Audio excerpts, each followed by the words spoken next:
My name's Neil Long. I'm an emergency physician at Burnaby Hospital, and I have a background interest in medical education. Surrounding the heart there's a sac, and sometimes that fills with extra fluid, and if that fluid gets too big that can stop your heart kind of filling up properly. Pericardiocentesis is the method of sticking a needle in basically and draining that fluid off. My role in the emergency department, if someone was coming in super sick and their blood pressure and they were about to crash, then we'd need to do this procedure to take some of the fluid off around the heart if that was the cause. Most commonly it's done by cardiologists. Some people have some chronic conditions and it slowly builds up, and the heart can kind of compensate if it's done over time. In emergency itself, it would be the trauma patient, either a stabbing or they've been involved in like a car accident and then they've had a crush injury and then that's caused bleeding around the heart. Once you hit the point where the patient's compromised and their blood pressure is low, then it needs to be acted upon. In those emergent settings, like if you don't drain that off and deal with the problem, they will die. So there's very limited training opportunities now. So sometimes people can perform procedures on cadavers, which are quite costly and difficult to coordinate, and especially in these days, it's not easily feasible. And then the other option is to have some kind of commercial simulators. So they're usually made from some kind of plastic or silicone type material, and they serve to mimic it. But the problem is that these can cost up to thousands of dollars, and they have a limited lifespan as well. So there's only a certain number of times that you can kind of put needles into the pericardial sac before it becomes unusable. So there really is a huge gap in the training for this procedure.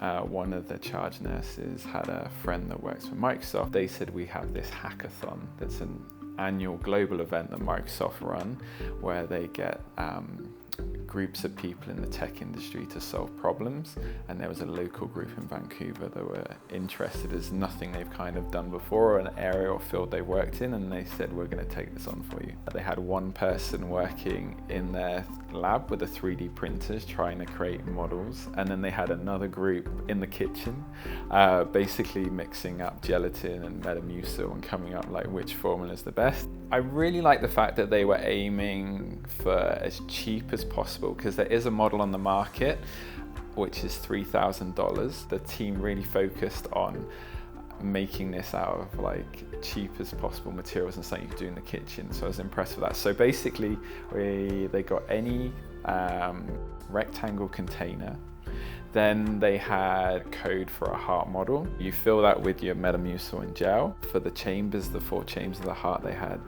little like kind of kids water balloons. They fill with water and put them in, and close the model and put that in the fridge. They 3D printed out a rib cage, which would be a bit of a small expense. They had your rectangle box and they put the rib cage in, and then they filled like a part of that with some gel just to sink in the rib cage. Got 2 kind of little plastic pipes and stuck that in a Ziploc bag with the heart inside that, and then they had the plastic tubes poking out of this like box, and then put the rest of the jello on top and Metamucil, and then put that all in the fridge so it's set. And then so when you pull the whole thing out, you've got this like square jello thing with a rib cage, and then they put 2 pipes in, so one you fill water and then the air comes out of the bag, so you can keep the whole thing around this heart filled with water, and the heart's in the middle there.